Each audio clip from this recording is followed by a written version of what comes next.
தமிழக வெற்றிகளுக்கு மேல பலர் வைக்கக்கூடிய விமர்சனங்களுக்கான பதில தான் இந்த வீடியோல சொல்ல போறோம். வாங்க என்னன்றத பார்க்கலாம். ஃபர்ஸ்ட் ஆஃப் ஆல் தளபதி அவர்கள் களத்துக்கு வரமாட்டாரு அப்படின்றத தான் எல்லாருமே ஒரு விமர்சனமா வைக்கிறாங்க. களத்துக்கு வராமல் இருக்கிறதுக்கான காரணம் போலீஸ் பாதுகாப்பு தகுந்த முறையில தர மாட்டாங்க. அதையும் மீறி நம்ம களத்துக்கு வந்தா கூட அங்க ஒரு அசம்பாவிதம் நடந்தா அதுல யார் மேல பழிய போடுவீங்க? ஏன்பா இப்ப சீமானு அண்ணாமலை எடப்பாடி அப்படின்னு இவங்க எல்லாம் களத்துக்கு வரலையா? இவருக்கு என்ன அந்த மாதிரி வந்துட்டு போக வேண்டியதானே அப்படின்னு நீங்க அசால்ட்டா சொல்லுவீங்க.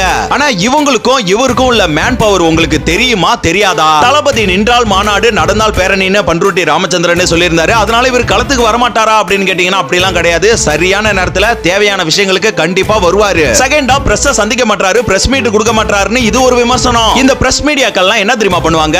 விஜயகாந்த கோமாளியாக்குன மாதிரி விஜயவும் கோமாளியாக்குறதுக்கான முயற்சிகள்ல ஈடுபடுவாங்க இந்த எச்ச மீடியாக்கள். அப்ப பிரஸ் கடைசி வரையும் சந்திக்கவே மாட்டாரு அப்படின்லாம் கேள்வி எழுப்பாதீங்க. எலெக்ஷன் முன்னாடி ஒரு பிரஸ் மீட் கொடுக்க தான் போறாரு. அதை நீங்க பார்க்க தான் போறீங்க. அவரோட குவாலிட்டி என்னன்றது எல்லாருக்கும் அப்போ புரியும். மூணாவதா தளபதி அரசியலே பேச மாட்டாரு அப்படின்னு இவனுங்களா ஒரு விமர்சனத்தை எழுப்புறானுங்க. சார்வால் எல்லா மேடைகளிலும் தளபதி திமுகவை தாக்கி பேசியிருந்தாலுமே தேவையான அரசியல அப்பப்ப பேசிட்டு தான் இருக்காரு. நீங்க தான் அதை கவனிக்க மறக்கிறீங்க. நாலாவதா சினிமா டயலாக் மாதிரியே பேசுறாரு அப்படின்றது தொடர்ந்து வரக்கூடிய விமர்சனமா இருக்கு. சினிமாவுல அவரை பார்த்து பார்த்து அந்த வியப்பிலேயே நம்ம அரசியலையும் அவரை பார்க்க ஆரம்பிச்சிட்டோம். சோ அதனால அப்படிதான் எல்லாருக்குமே தோணும். அவர் சினிமாவில இருந்து ஒரு அரசியல்வாதியாக மாறி ரொம்ப நாள் ஆச்சுங்க. ஒத்து பாருங்க, நல்லா தெளிவா புரியும். ஐந்தாவதா குடும்பத்தை பாத்துக்காதவர் எப்படியா நாட்டை பாத்துப்பாரு அப்படின்னு கரண்ட் சுச்சுவேஷனை வச்சு அடிக்க ஆரம்பிக்கிறானுங்க.